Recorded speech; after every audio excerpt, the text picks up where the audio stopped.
Ever wonder why so many promising startups, the ones with brilliant people and serious money, just fail? It's the big question that haunts every innovator, and in this explainer, we're going to get to the bottom of it. So let's just start with a number, a really big, kind of scary number 75%. Research shows that 75% of startups that get funding from venture capitalists fail to even return that money. That's 3 out of every 4. Failure isn't just a possibility, it's pretty much the default. So, what's the deal? Why do these companies that seem destined for glory just fizzle out? Well, it's super tempting to look for that one simple reason, right? But the truth is, the story of why a startup fails is almost never that straightforward. It's usually a whole messy combination of things. And to really get our heads around this, let's dive into a powerful case study.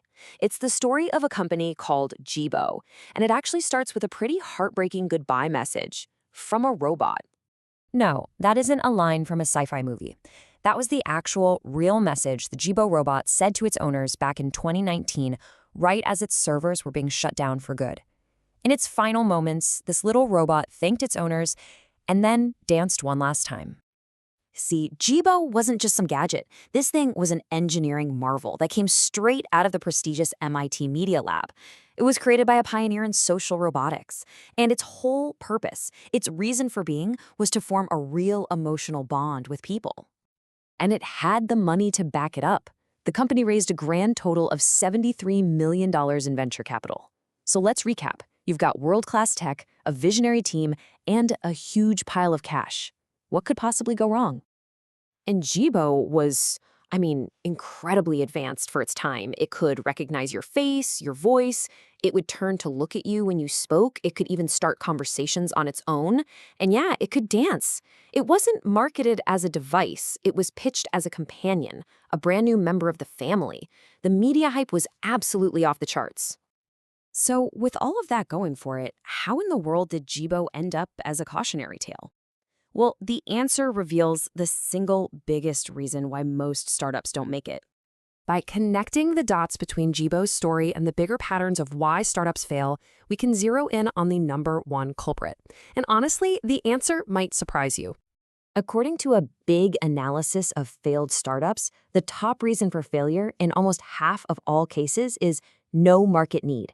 It's not about bad tech or a weak team. It's about building a brilliant, beautiful solution to a problem nobody actually has, or at least a problem nobody's willing to pay money to solve. And this is exactly where Jibo's story just clicks into place. The company was founded on years of solid research, showing a real, genuine need for companionship among older adults. But here's the thing. Venture capitalists, they just weren't excited by that market. So under pressure, the team pivoted. They changed their focus to this fuzzier concept of family cohesion. And right at that moment, when they were most vulnerable, Amazon launched the Echo, a much cheaper, simpler device that solved a similar problem for a massive market. So the huge lesson here is to fall in love with the problem, not your cool new solution. And there's actually a fantastic tool for doing just that. It's a design process called the Double Diamond Framework. This framework basically splits innovation into 2 big phases. First, you have problem definition, where you ask, is this a real problem that's actually worth solving? And only after you answer that do you move on to solution development. What's the best way to solve that specific problem? Way too many founders just skip right to phase 2. So here's how it works. You start by going wide, exploring all kinds of potential customer needs. That's discovering. Then you narrow in, you converge to define one critical problem you're going to solve. That's the first diamond. Then you do it again. You go wide and brainstorm tons of possible solutions. And finally, you narrow down one last time to deliver and test the single best one.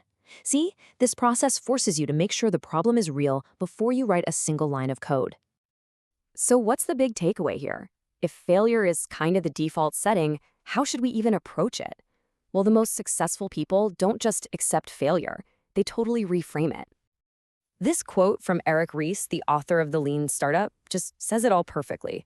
Think about it. If everything you do goes exactly according to plan, you're not really learning anything new. It's only when things go sideways that your assumptions get tested. That's where the real learning happens. So here's the key. You have to see a failed startup not as some final judgment on you, but as a scientific experiment. You had a hypothesis, right? Like, families will pay $900 for a social robot. And your experiment, the market, proved that hypothesis false. That is not a personal failure. That is incredibly valuable data. Okay, so let's recap the most important things to take away from all this. First, the #1 startup killer is building something nobody needs. Second, you have to fall in love with the problem, not your solution. Third, use a structured process, something like the double diamond, to make sure you're solving the right problem. And finally, change how you see failure. It's not a verdict, it's just data for your next big thing. And that brings us to one last question. And it's not just for entrepreneurs, it's for everyone. The last time something didn't go the way you planned, at work, at home, anywhere, what did you learn? What was the valuable data you gained from your last failure?